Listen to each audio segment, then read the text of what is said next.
So today, we're diving into the incredible story of Egypt's 26th dynasty. This was it, the last great chapter of a legendary empire, a final, brilliant encore before the curtain came down on native Egyptian rule for good. Let's get into it. I mean, think about it. After 3,000 years of pyramids, pharaohs, and world-shaking conquests, what is possibly left to do for a final act? Well, that's the very question Egypt's 26th dynasty answers, and believe me, the story is something else. After centuries of being fractured, divided, even ruled by foreigners, Egypt was on the verge of a massive comeback. This era, which we call the Saite revival, was really one last defiant stand against the fading light.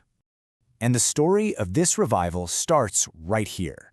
Not in the old traditional power centers like Thebes or Memphis, but in a brand new capital in the Nile Delta called Sais. And this was an absolutely genius move. By moving here, they plugged Egypt directly into the bustling trade and politics of the Mediterranean, opening up the kingdom to incredible new wealth and powerful new allies.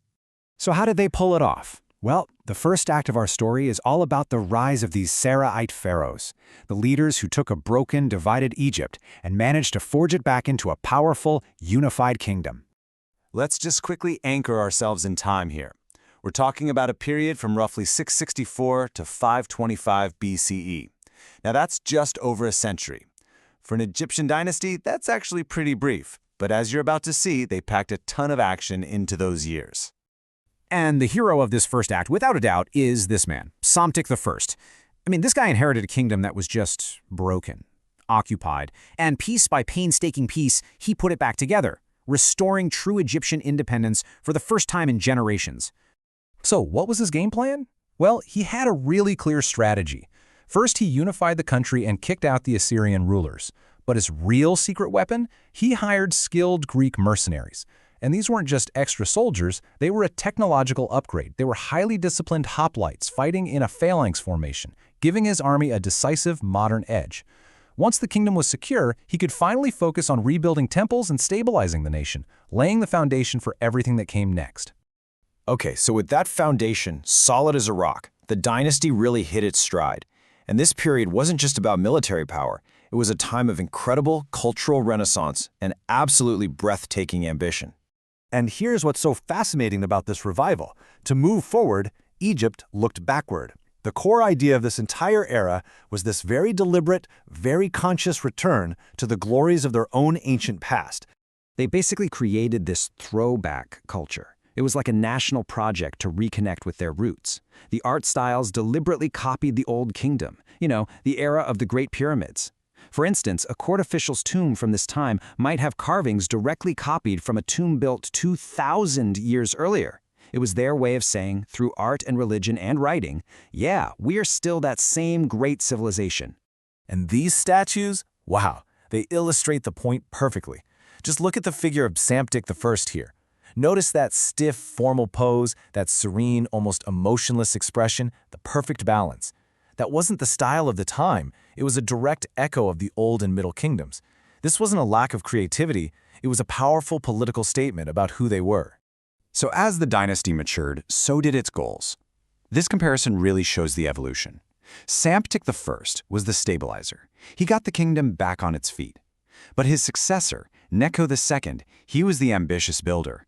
We're talking about a powerful new navy, expanding trade routes, and get this, he even attempted to build a canal linking the Nile to the Red Sea, a forerunner of the modern Suez Canal. And right here, we see the royal names of two of the dynasty's most powerful rulers, Necho II and Amasis II. See those oval shapes enclosing their names? Those are called cartouches. Think of it like a royal seal of approval, a stamp that says the name inside belongs to the pharaoh.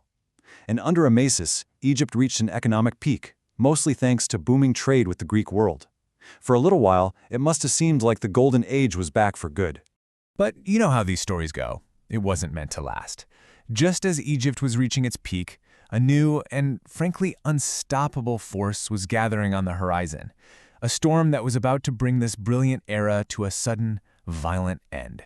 And that storm had a name, the Achaemenid Persian Empire. This wasn't just another rival. This was the largest empire the world had ever seen, led by world-conquering kings who were just swallowing up kingdoms left and right. And they had their sights set on the ultimate prize, the ancient, wealthy lands of Egypt. So the Persian king, Cambyses II, leads this massive invasion force across the Sinai Desert. Waiting on the other side is the last native pharaoh of this dynasty, a young, pretty inexperienced guy named Psamtik III. This was it, the clash that would decide the fate of Egypt for the next 2,500 years.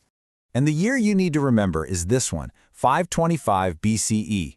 The two armies met at the Battle of Pelusium, right at the gateway to Egypt. The fighting was fierce, but the Persian army was just bigger, more experienced. Their cavalry and archers overwhelmed the Egyptian forces. With this one decisive defeat, it was all over. The 26th Dynasty was shattered. And what about the last king? Psamtik III is one of history's truly tragic figures. He ruled for less than a year, just long enough to inherit a superpower's wrath. He was defeated, captured, and taken back to the Persian capital in chains. His short reign is the final heartbreaking end to native Egyptian rule. So why does this one dynasty, this brief flicker of independence, matter so much? Because its fall marks a major turning point in Egyptian history. It's the beginning of what historians call the late period. And what that really means is that the 26th dynasty was the last gasp. It was the final native-led attempt to restore Egypt's ancient glory. Its defeat opened the floodgates to centuries of foreign domination, first by the Persians, then by the Greeks under Alexander the Great, and finally, of course, by the Romans. So let's just put it all together in a quick recap. We're talking about the Saite Dynasty, ruling from their capital at Sais. It was founded by the great unifier Psamtik I and lasted from 664 to 525 BCE, when it was brought down by the Persian conquest under Cambyses II, a short but incredibly significant era. If you take one thing away from this explainer, let it be this. This wasn't just another dynasty. It was the last time that native Egyptians would rule their own land with true independence for over 2,000 years. It was their final, magnificent encore. And that leaves us with a final thought, doesn't it? Is it better for a great civilization to just slowly fade into obscurity, or to go out like the 26th dynasty did, in one last, brilliant, defiant blaze of glory? What do you think? Thanks for watching.